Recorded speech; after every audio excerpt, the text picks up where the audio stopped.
方叔，这个木工是什么时候跟他们合的影啊？哦，这是当年老爷押货的时候雇的白鹅洋枪队。白鹅洋枪队，木工还雇个洋人呢？啊，老爷是听人说洋枪队的枪法特别神，说是一个能顶4、5个。那时候兵荒马乱的，又是打仗又是马匪的，找几个能干事的也踏实点不是？什么枪法这么神呢？这洋人吹牛的吧？哎呦，还真不是吹牛的，洋人的子弹特别厉害，那个都是什么开花弹，一枪下去能削掉半个身子。这是当年从你父亲伤口上取下的弹头，这些年我一直留着，也许你能用得上。开花弹。谭司令，你还有其他事吗？啊，哦，方叔，当年木工走的是哪条路啊？这么不太平。那是10年前，是罗督军和徐伯钧正打得不可开交，老爷押了徐伯钧的军用物资回上海，到了江浦啊就走不动了。前面江上那2军打了起来，老爷一看没办法，就从江浦上了岸，走了陆路。幸亏找了这个洋枪队呀。前面就是江浦，你们原地扎营休息，等灵儿病好了再走。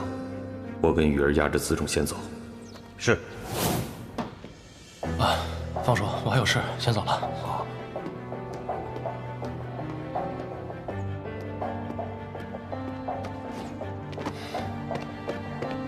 回司令部。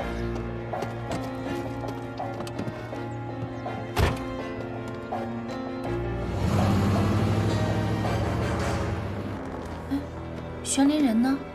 哦，谭司令回去了，说是有急事。啊，这么着急啊，连招呼也不打一声。是。你看着。收起来吧。哦。那洋人吹牛的吧？哎呦，还真不是吹牛的，洋人的子弹特别厉害，那个都是什么开花弹，一枪下去能削掉半个身子。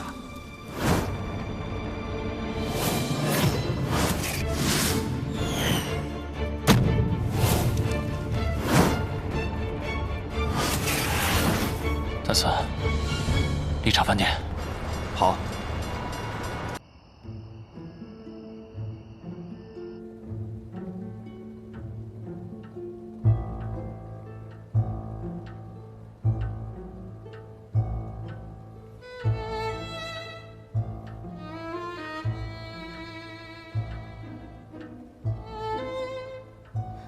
今天下午谭司令有打电话过来吗？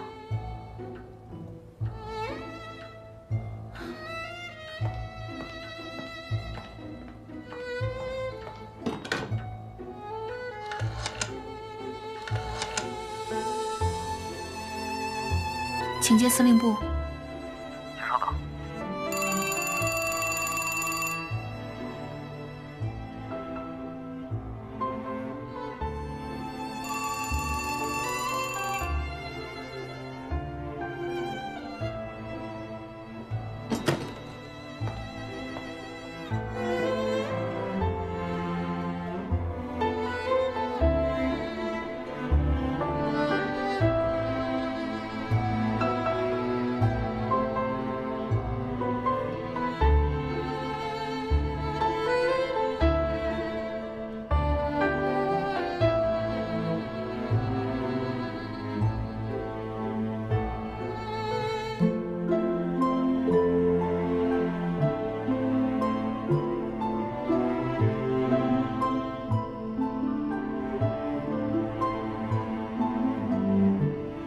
司令，您不跟穆小姐一块吃饭了？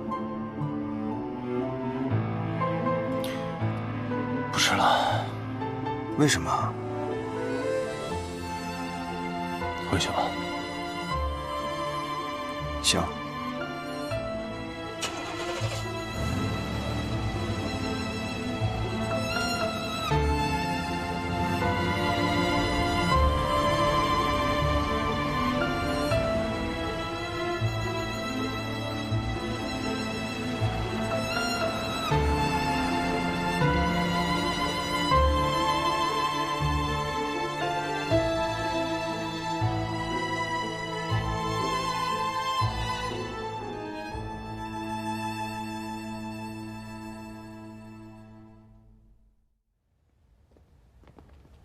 我托阿廖沙打听了，这个谢尔盖·奥涅金娜是当年逃入中国的沙皇士兵，参加过日俄战争，是有名的神枪手。在门口守着。好。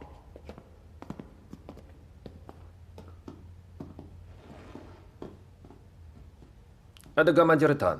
Командир Тан хочет узнать, безопасность каких влиятельных людей ты обеспечивал. Были ли опасности? У тебя есть профессиональное резюме на должности телохранителя командира. Я охранял хозяина Ду из Гуандуна, командира Чан из Шандуня, хозяина Му из Шанхая и так далее. 他说他来中国已经10几年了，负责过很多商界的大人物，比如广东的杜老板、山东的张司令，还有上海商会会长穆先生等等。广东、山东的我不感兴趣。你给我仔细说说，你是怎么保护穆老板的？ Чтобы наша команда могла обеспечить безопасность и сопроводить хозяина Му.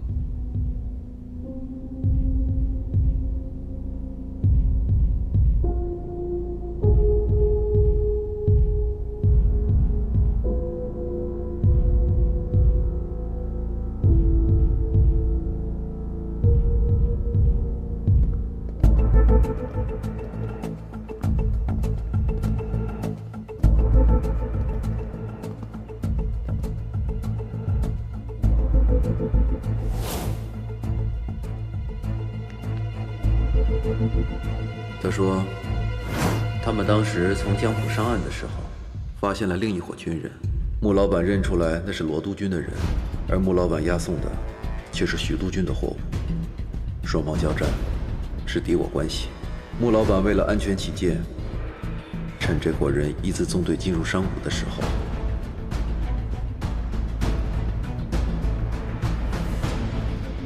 下令开枪，无人生还。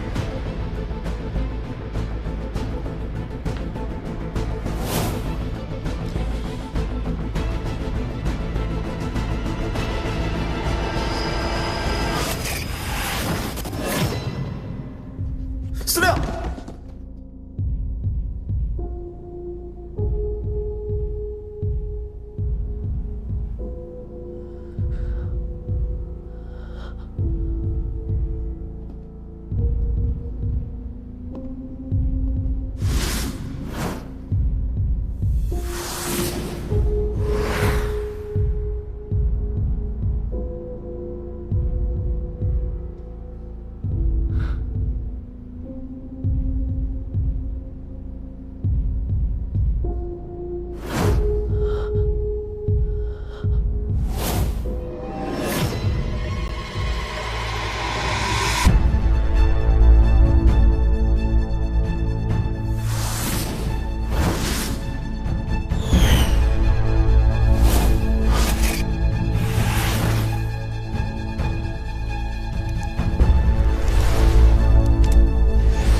，Стреляли мы.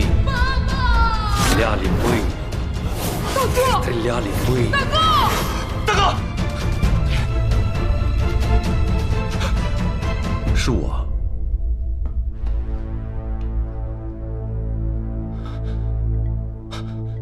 刘先生，我是不是做梦了？脉跳得这么快，司令，您可吓死我们了！您在梦里一直在喊老司令。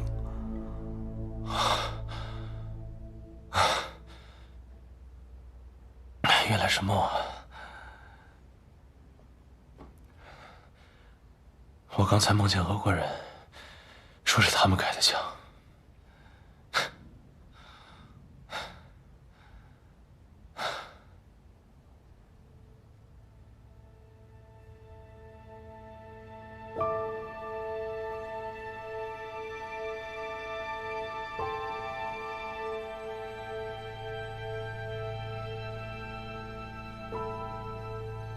原来不是梦啊！司令，刚才穆小姐来电话了，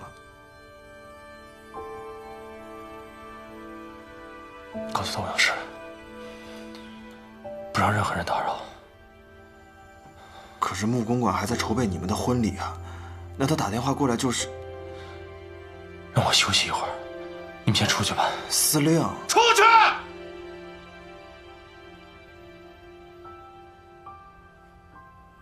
走吧。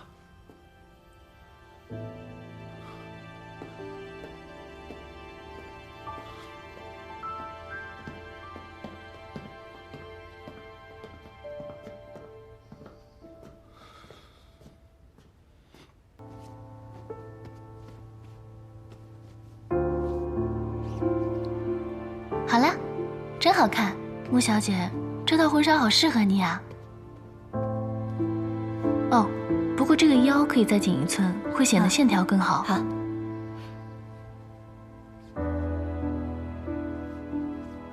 顾小姐，你们公司有没有男演员和玄灵身高相仿？为什么问这个？再过2天你就是司令夫人了，还追男明星啊？我哪里追什么男明星？只是今天要试礼服，但是玄灵人也不知道去哪儿了。还有这个，打电话到司令部也没有人接，我就想找人替他试一试。奇怪了，小叔叔答应的事情从来都不失约的。是啊，以前徐伯君天天盯着，坐在火药桶上也不失约，也不知道现在怎么了。没事，你先别多想，也许他临时有事耽搁了呢。耽搁了倒不怕，我就怕他有事瞒着我。那你怎么不去问他呢？他说让我无条件相信他，我要是追问他，倒是显得我小题大做了。要不还有这里，我替你去找找他，看看他到底在忙什么。也好，你替我去问问他，是不是碰到什么不开心的事情了？好。通常小叔叔心情不好的时候，不是在司令部睡大觉，就是在靶场打枪。我去看看吧。别着急啊。顾小姐，苏少帅回来了，在门口找您。他回上海了？那我先去了。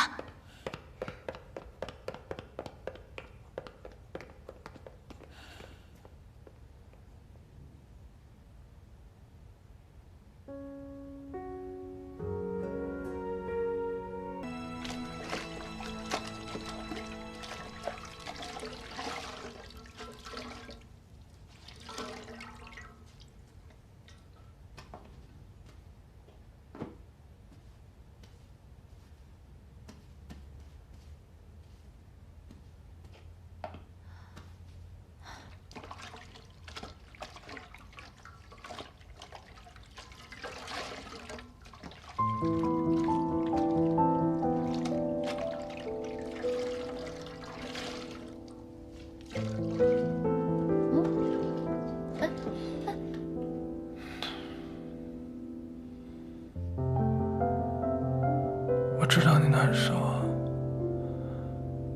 可是万晴，我心里也难受，我不知道该怎么面对你。我本来以为我们之间不管遇到什么问题，都能一起解决。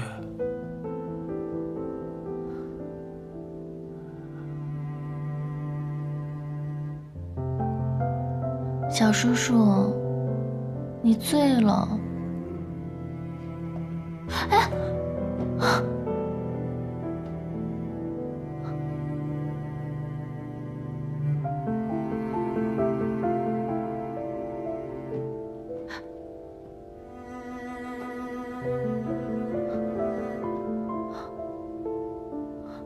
我想过无数种可能，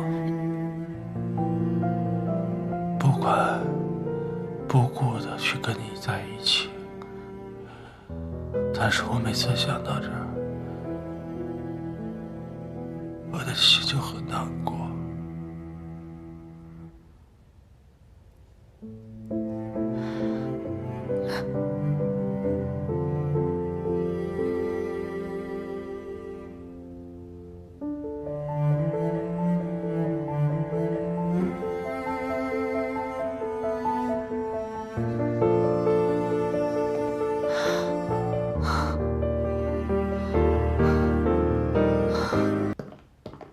穆小姐，那个我们司令已经睡了，你有什么事儿明天再说吧。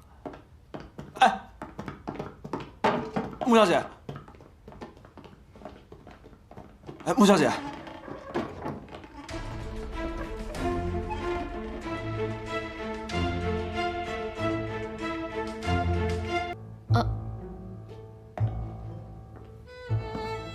穆小姐，小叔叔他喝多了。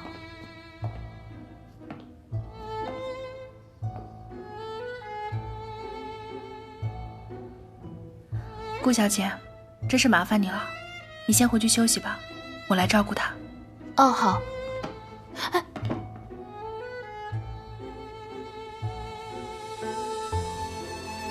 你留下来。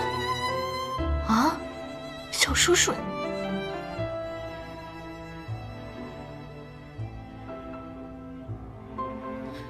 我来都来了，你还麻烦人家顾小姐干什么？谭四，在，送他回去。是。我不回去。你是不是有什么事情瞒着我？不然你不会对我这个样子的。我没事，你想多了。那天你在我家里突然就走了，之后是礼服又失约，现在又喝成这个样子。 你还非要顾小姐留下来照顾你？双儿是我的家人。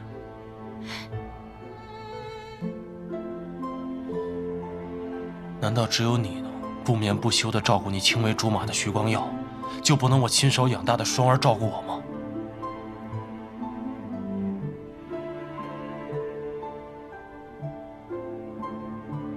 所以你是在和我翻旧账吗？啊，没有没有，穆小姐。 小叔叔他喝醉了，说胡话呢。哎，我没翻旧账，实话实说。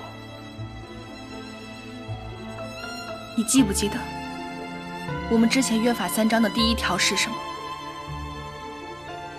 好，你不说，我说。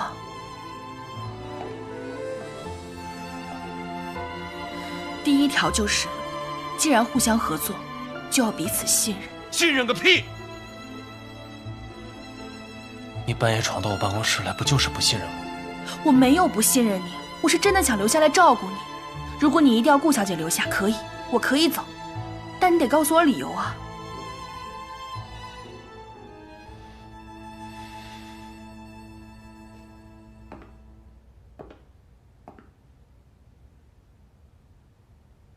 所以你是不打算告诉我实话了，是吗？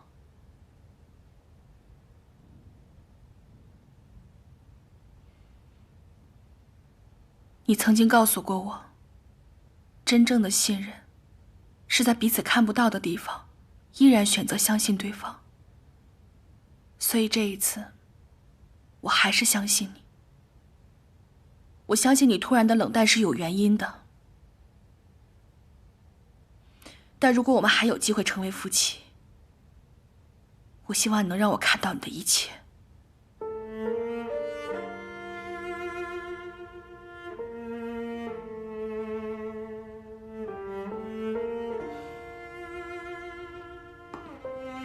顾小姐，那就有劳了。我。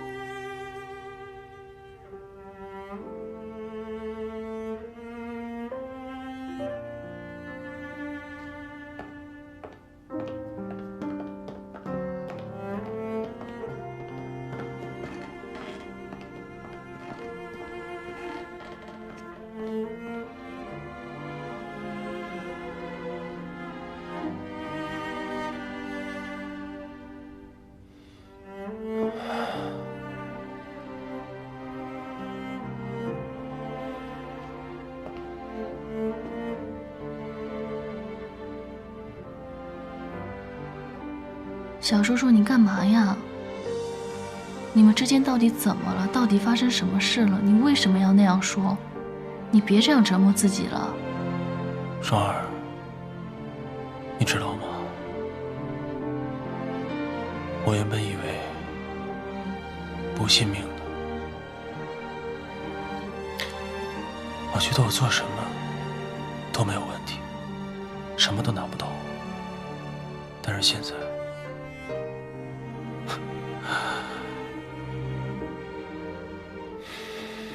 你走吧，我睡了。那你好好休息。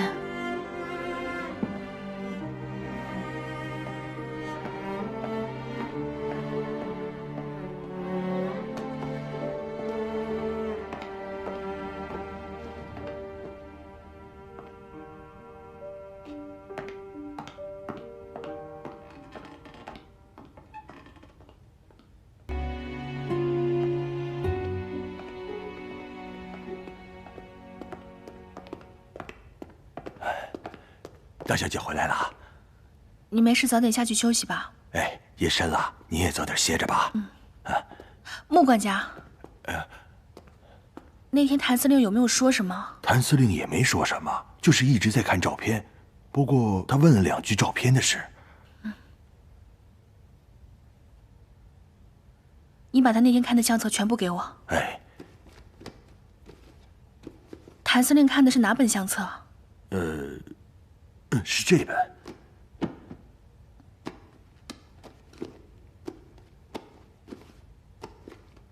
他看的哪张照片？就是老爷年轻时押货时的一张照片，是和洋人一起拍的。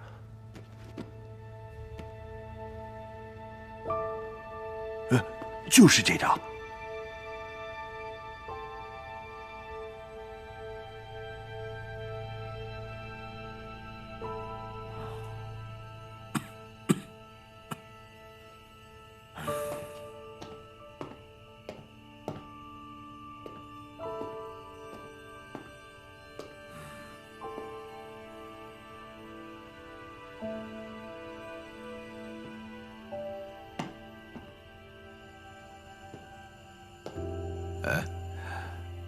什么事啊？啊，督军相了。山下先生传来的电报说，谭玄林跟革命党有过密切接触，近期会帮他们中转一批军火到广州。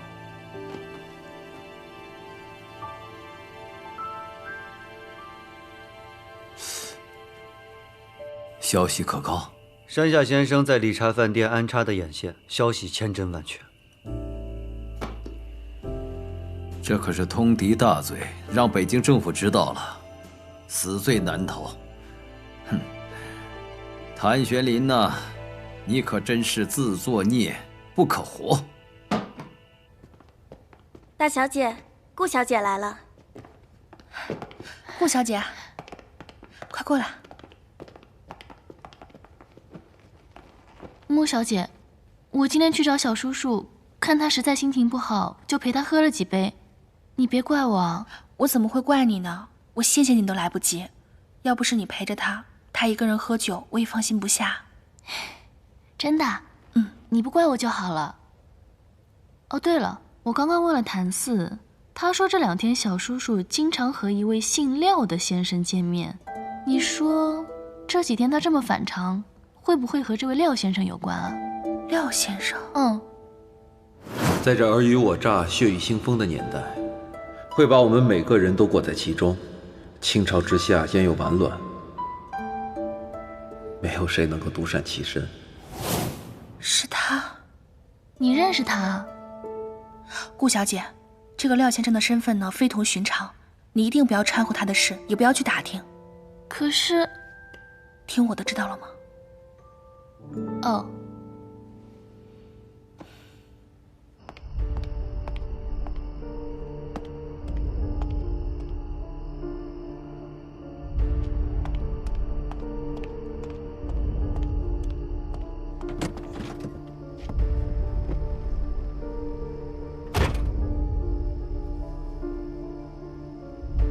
事情办得怎么样了？照片我已经找出来了，也放在了明显的位置上。我猜，谭玄林应该已经看到了。我们要的是确切的消息，不是猜疑。他们又不让我回木公馆，我怎么可能时时刻刻盯在那儿？找个借口，进门去试探一下，最好想办法留在穆婉清的身边。谭玄林看了照片，他不可能对穆婉清还这样的风平浪静。我可以去帮你们试探。但是你们真的能替我搞垮谭轩林和穆婉清，帮我夺回穆家的财产吗？我们的能力不容你质疑，只要你按照我所说的完成，你就会是穆家以后的掌门人。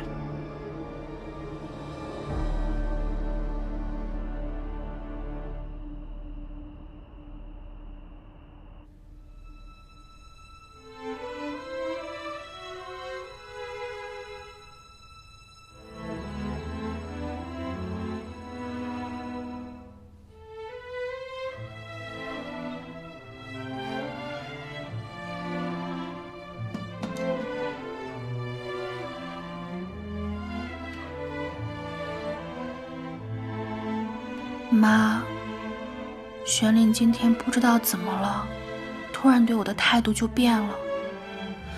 你说这男人是不是就是这么善变，就是这么让人琢磨不透啊？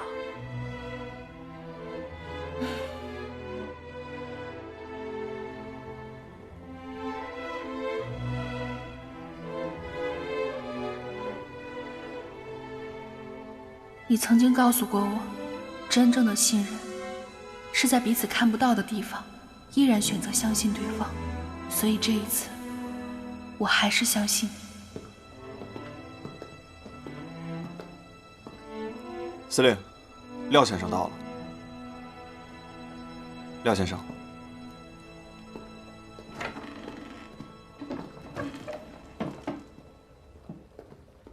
玄林，那批货已经过青岛了，3天之内就应该到上海。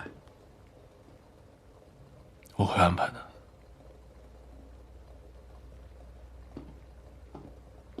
那你跟穆小姐的事情，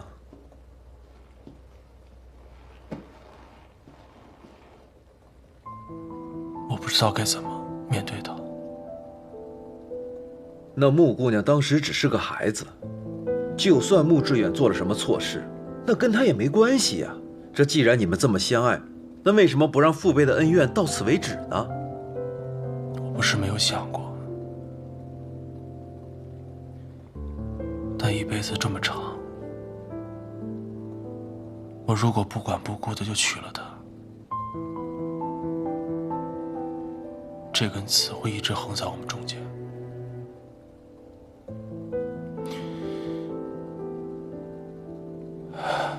我怕我会伤害她。我答应过她，我这一辈子要爱她，保护她。如果我做不到，我不能娶她。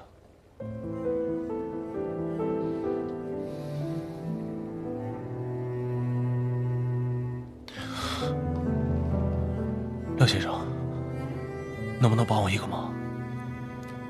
你说。我想让您帮我找一下谢尔盖洋枪队当年的队员，因为这件事对我太重要了，我不敢相信他的一面之词。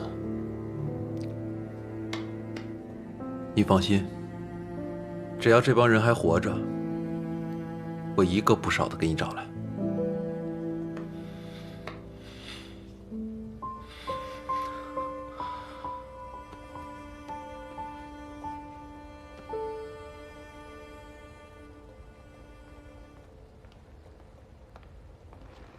婉婷来了。婉清，坐。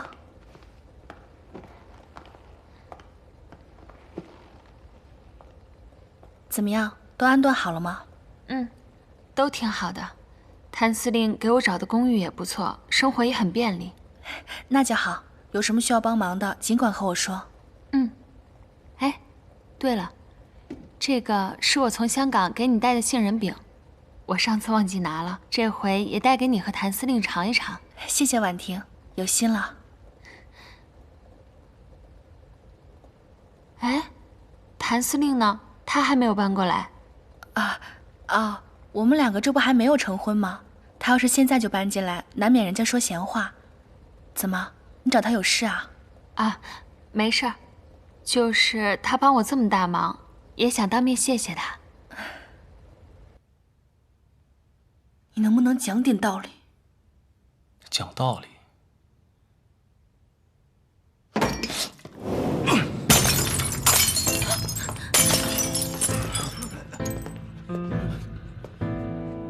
我上海堂堂的司令，做不了你穆家的主吗？真当我吃软饭的了？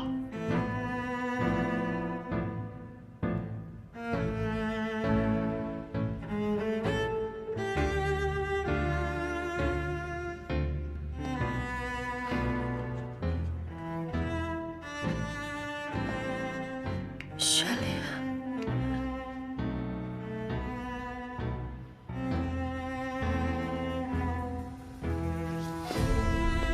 好，老子不求你，老子有别的办法。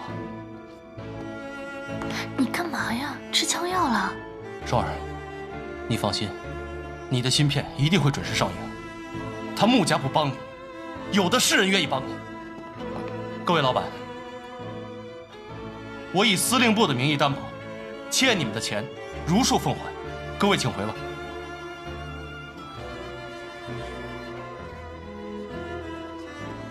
双儿，我们走。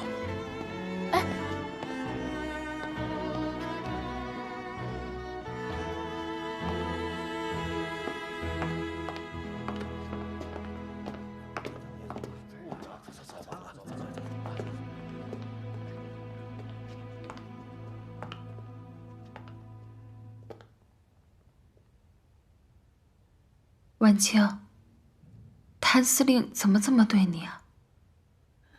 我也不知道，他这几天变得好冷漠，今天更是变本加厉。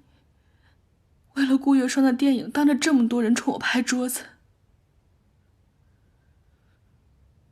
你先去忙吧，我自己一个人待一会儿。好，我先去忙，你也别太难过。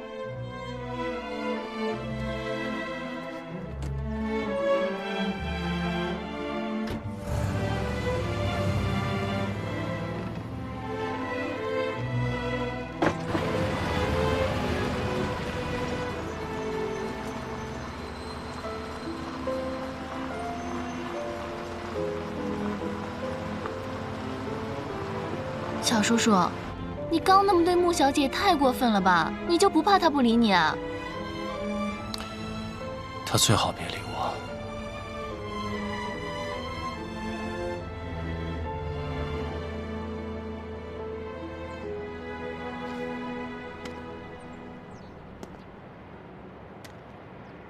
立正，向后转，跳车。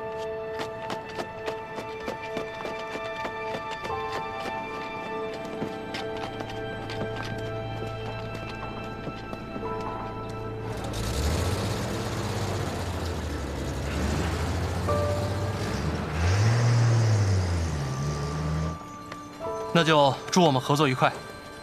Thanks all the same。下次见。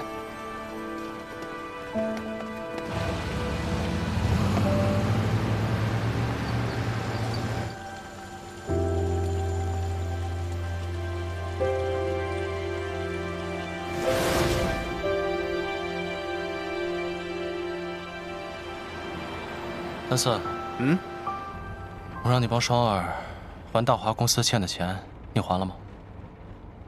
司令，这事儿就不劳咱操心了，有人比咱积极。谁比咱积极啊？苏红琛苏少帅啊，人早就把公司上的账面给清完了，而且啊还包场请人看了电影，为了捧双儿小姐，可是花了不少银子。这个苏少帅对我们家双儿还挺上心的。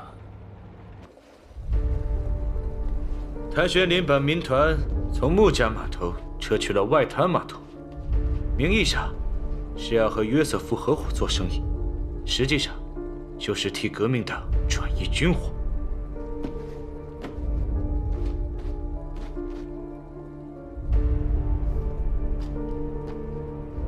好啊，外滩码头是洋人的地盘，洋人是断然不会为他包庇的。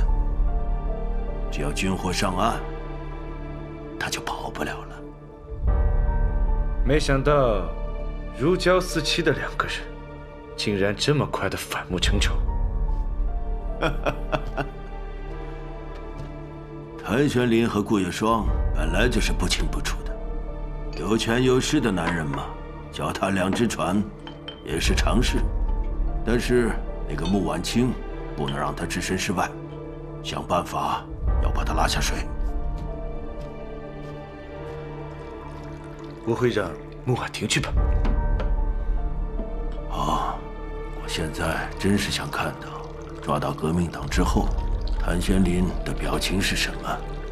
他自以为是，哪成想是请君入瓮。是。谭玄林怎么也不会想到，英国公司的货轮会在青岛补充燃料，而我们的人早已趁机上了船。这批军火就在我们的眼皮底下，他们什么时候靠岸，我们比他们还要清楚。明天中午，只要革命党来码头接货，那就是人赃俱获。马上给徐伯钧发电报，告诉他万事俱备，只欠北风了。哎，哼，为何是北风啊？孔明火烧赤壁借的是东风，而我们要借的是北风。按照当前的局势，只有让北京政府对谭玄林下手，才能让他一败涂地。你把拟好举报谭玄林通敌的电报发给北京政府。是。正可谓一夜北风紧，不出意外，明天就是谭玄林的死期。督军，电报。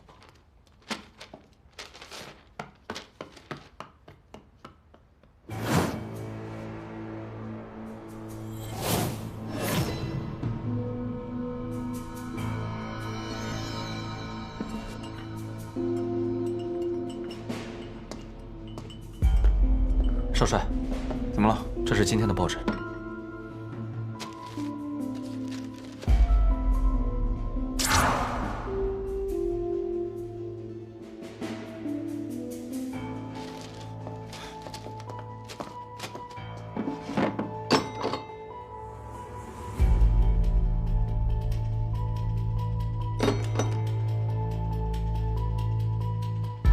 收拾一下，跟我去趟上海。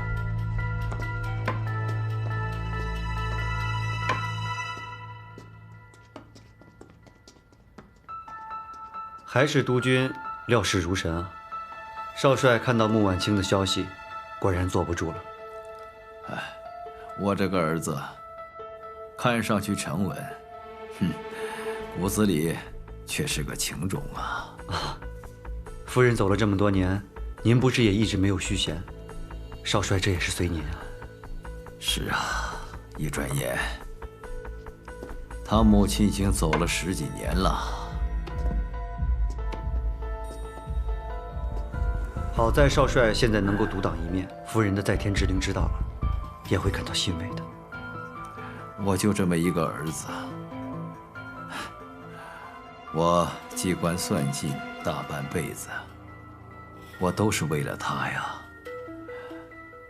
这次谭玄林必死无疑，光要以他上海督办的身份，只要他人在上海，调查的时候裴勋就不可能绕过他。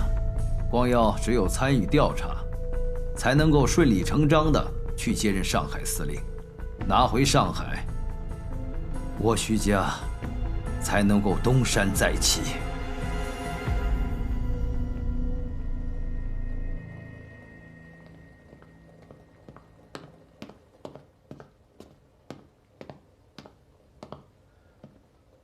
司令，抓的那几个奸细嘴太严了，什么都问不出来。不过老夫早就盯着他们了，这是他们的行动轨迹。如果有窝点的话，就应该在这其中。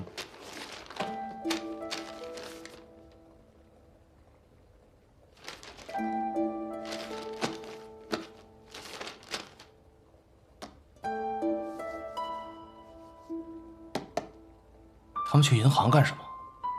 老夫派人查过了，他们在几天前都收到了一大笔钱，所以几乎同时，他们都去银行汇给了在日本的家人。停车！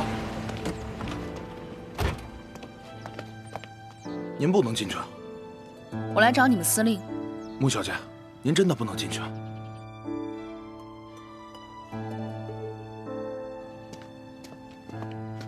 婉清小姐，怎么了？我来找你们司令。哦，我们司令不在，请回吧。今天你要么开枪打死我，要么就让我进去。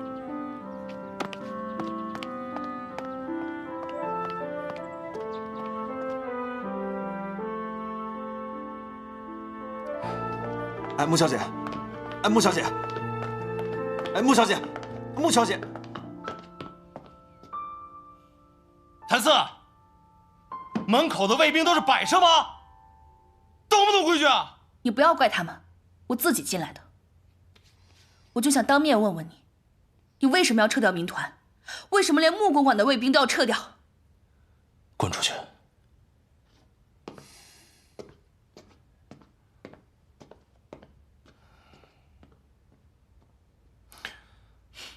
军务上的事，你无权过问。无权过问。穆公馆的卫兵你可以撤掉，但是民团是我华商总会的，保护码头天经地义。你敢不敢当面给我个理由？比起跟你们穆家，跟约瑟夫合作更划算。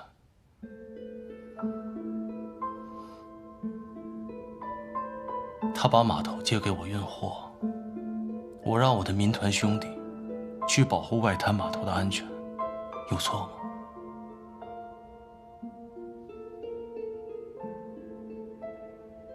我不信，你不是这种见利忘义的人。那是你不了解我。一个能在乱世混得如鱼得水的人，会是君子吗？如果我不这么见利忘义，早就被啃得连骨头渣儿都不剩了。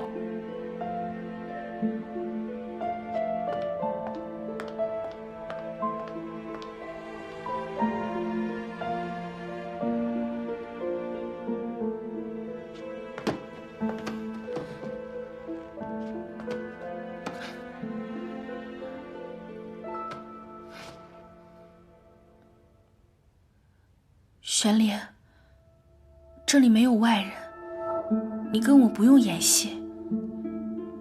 你是不是有事瞒着我？你跟我说，我会保守秘密的。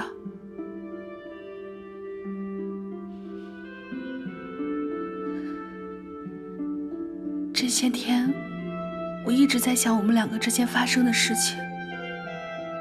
但我真的想不明白，你到底是为了什么，好端端变成这样？你就当我是一个阴晴不定的混蛋吧。可你明明就不是啊！你告诉我一个理由好不好？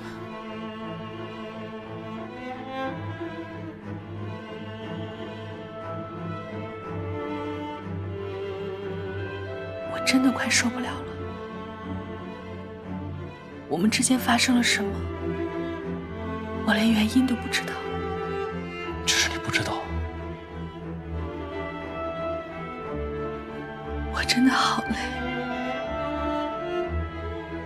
我觉得我快坚持不下去了。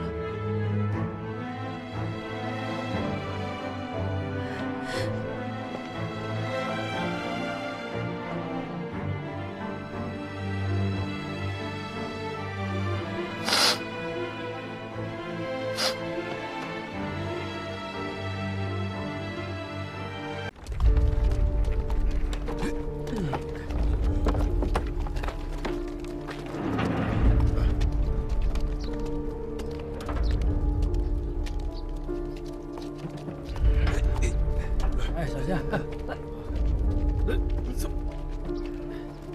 来。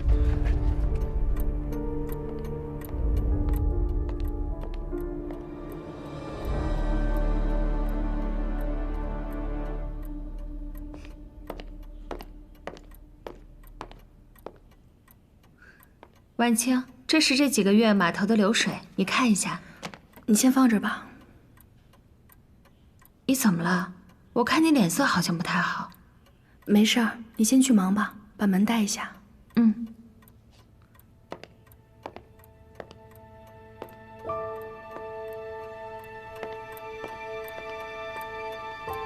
东风。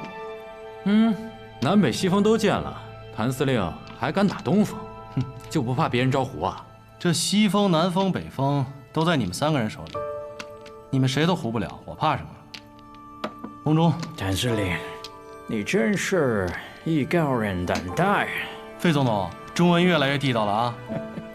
八筒，哟，光耀兄牌不错嘛，这是想做清一色呀？谭司令牌也不错，现在了，还有时间猜别人的牌怎么样？麻将嘛，顺其自然。如果硬要做清一色，吃力不讨好啊。哎呀，我看大家都是胡的大牌呀。来脸。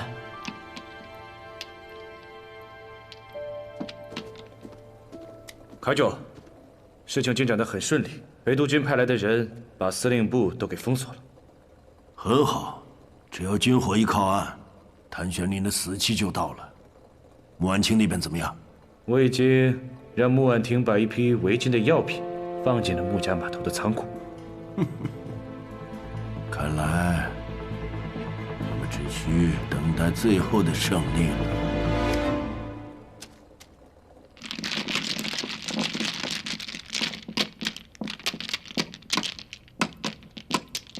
哎呀，你们太弱了，我一把也没有胡。真没想到谭司令打牌打得这么好啊！我今天是要赚得盆满钵满了。哎，关耀兄，你怎么缺张牌啊？可能刚才洗牌的时候一不小心掉地上了。啊，不用找了，我呢去那个仓库拿一副就行了。哎，谭司令，这样不太好吧？我知道你在想什么，不如这样，这库房就在隔壁。既然光耀兄缺一张牌，那就让光耀兄陪我去挑一副，怎么样？行，我陪他去吧。你觉得呢？请吧。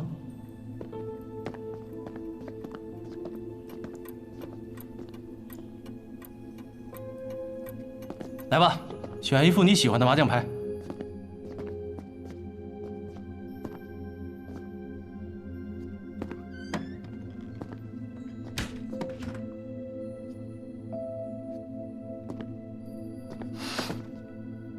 你什么意思？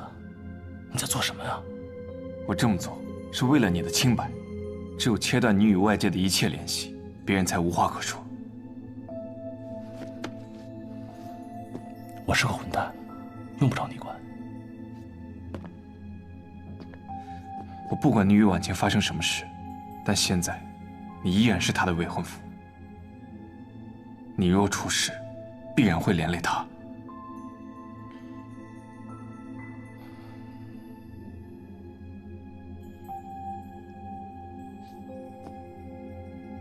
这次举报你，是我父帅。你一旦露出破绽，他是不会放过你的。所以，我不能冒这个险。你知不知道，你现在在为你的父亲做帮凶？我是在救你。救我？你救我的方式就是让我坐以待毙。你知不知道，你父亲现在动用日本商会的力量置我于死地？你更不知道，10年前他是怎么在罗炳文手中胜出的，就是因为这个山下纯一。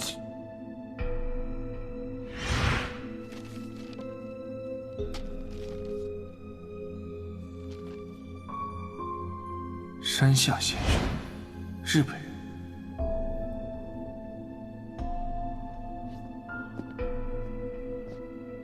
哎呀，哎，回来了。哎，徐督办呢？啊，他说他下楼买包烟，让咱们等会儿呢。啊。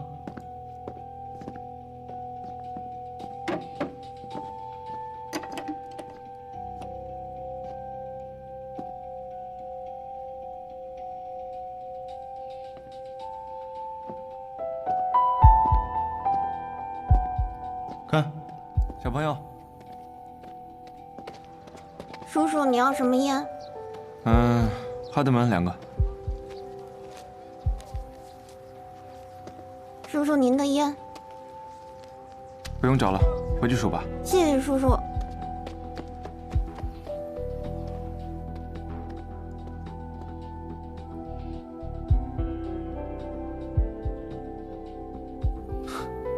这个徐督办，烟瘾可真大呀！哼！哎呀，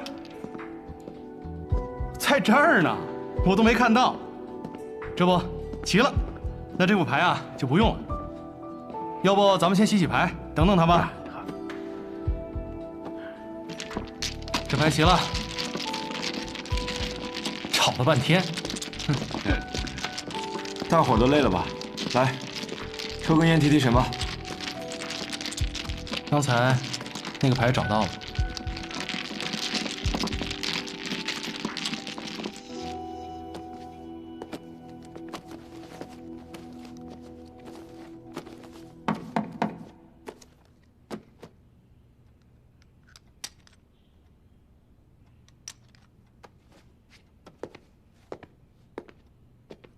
谁呀？我是来拿钱的。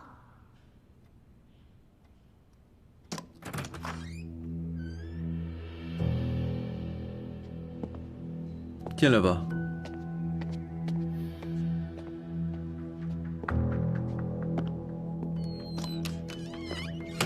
小朋友，你来找我有什么事啊？刚才在司令部有一长官买了我的烟，给了我1叠钱。我数钱的时候发现上面写着字。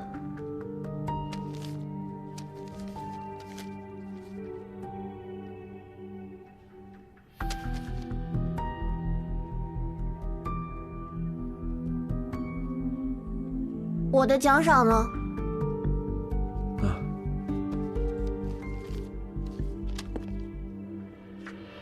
我问你啊，买你烟的那位长官长什么样子啊？高高大大的，很精神。那他为什么不自己来呢？不知道，不过今天司令部一上午都没人出入，买烟还是长官把我叫过去的呢。好，谢谢你啊，来。叔叔再见。啊，再见。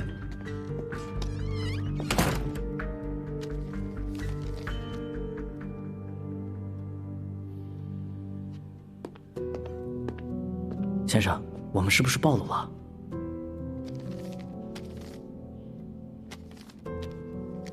谭司令说今日祭水，就是让我们别去码头。谭司令用这种方式给我们传达信息，说明他也被控制了。如果我不去，那批军火要是被查出来，我们就把谭司令给害了。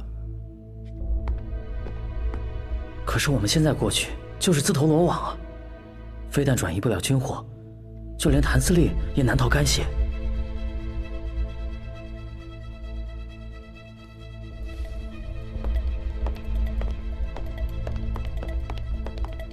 哎，晚清，你要出去啊？我今天不知道怎么头疼的厉害，我去喝杯咖啡。好。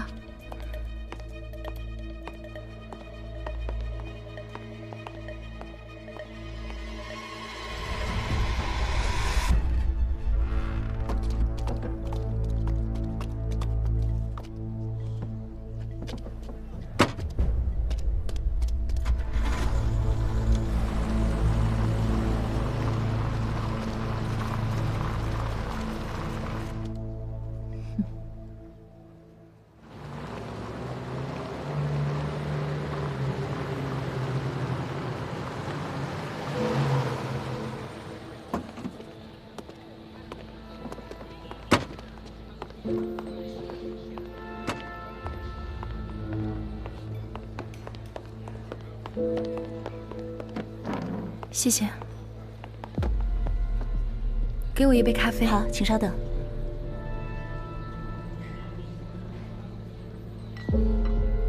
谢谢。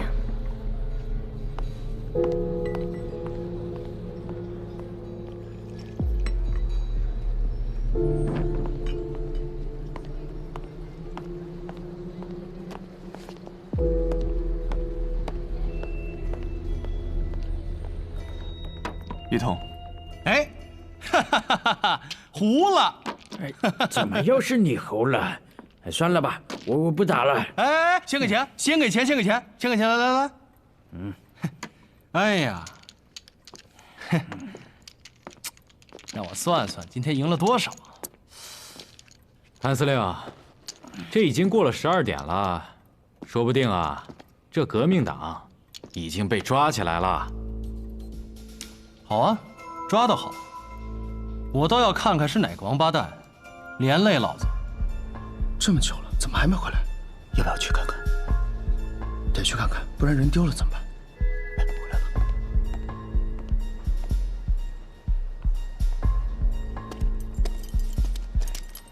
哎 ，OK， this way， 快快快！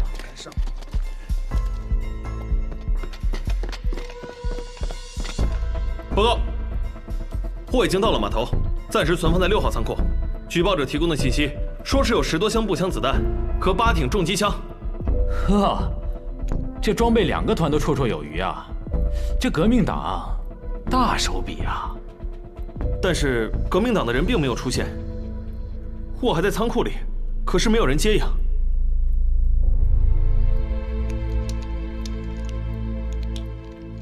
是。这革命党没有出现。哎，左兄，你别这么看着我呀！我一直在陪你们打牌，我连司令部的门我都没出过，你不会怀疑我吧？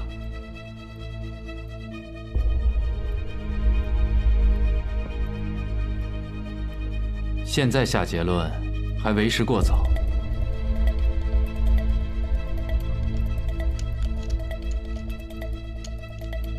谭司令，不如这样，我们去码头验验货。如果是军火，你亲眼所见，也不至于说我们动了手脚；如果不是军火，你放心，我们调查组一定会还你清白。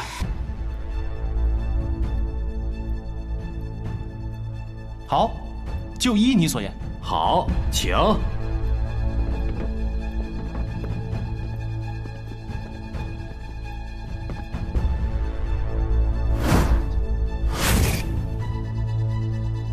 来了啊！行，哎，快点，快点，快点！哎，来了。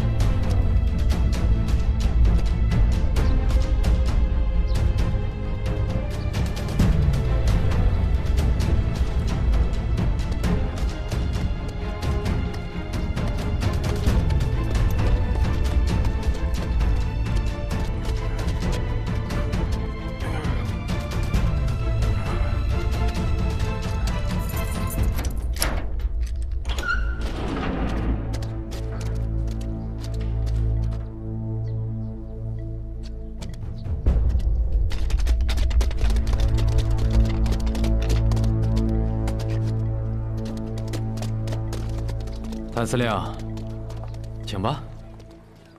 左兄，这个仓库呢，是我跟费总统的朋友约瑟夫先生借的，但这里边有什么我也不知道。我就是做点小生意，但是接头人没来，你不会赖在我身上吧？谭司令，你租这个仓库是做生意还是运军火？这个我一点也不关心。但是今天如果在仓库里一旦发现了军火，那就说明这次举报绝非空穴来风了。那你谭司令的嫌疑，那可就撇不清了。哎，这哪儿跟哪儿？左参谋，即便查到了军火，就此断定是谭司令通敌，未免也有些武断了吧？对呀，有举报，有物证，这也不算冤枉谭司令吧？走吧。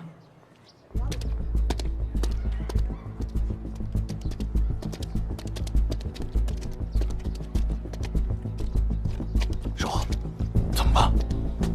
如果查到了军火，他们带司令走，我们就抢人。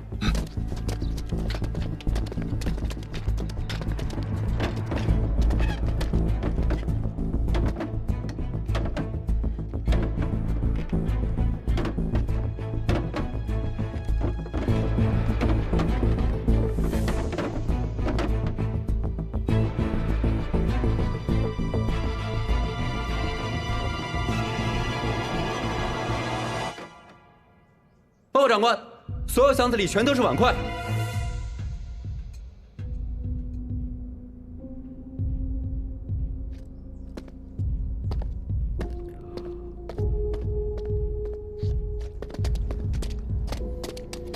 去把那管事的叫过来。是。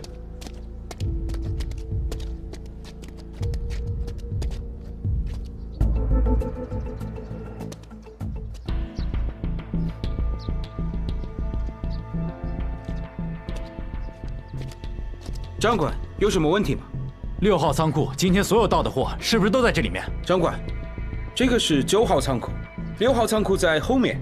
这不是6号仓库吗？顶上挂着6的牌子。啊，这个不是6。肯定是那个粗心的工人挂反了牌子。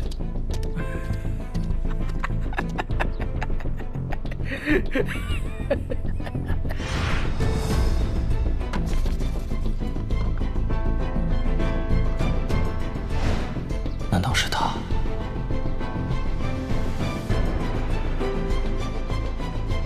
那6号仓库在哪儿？6号在那边，带我们去。好，跟我走。谭司令，别紧张，看看就知道了。请。